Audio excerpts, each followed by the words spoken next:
ચાલો ટેટ1 પ્રાથમિક શિક્ષકોની આ મોટી ભરતીનું એક વિશ્લેષણ જોઈએ. વાત છે અંદાજિત 11,000 જગ્યાઓની. આ ભરતી ધોરણ 1 થી 5ના શિક્ષકો માટે છે. હા, પણ આ જે ગણતરી છે એ સરકારના હાલના અનામત નિયમો પર આધારિત છે. તો સવાલ એ છે કે આ 11,000 જગ્યાઓ કઈ કેટેગરીમાં કેટલી વહેંચાશે?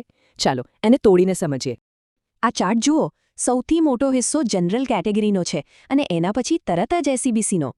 હવે આના ચોક્કસ આંકડા જોઈએ. દરેક ટકાવારી પાછળ કેટલી જગ્યાઓ છે એ સ્પષ્ટ દેખાય છે. પણ અહીં વાત પૂરી નથી થતી.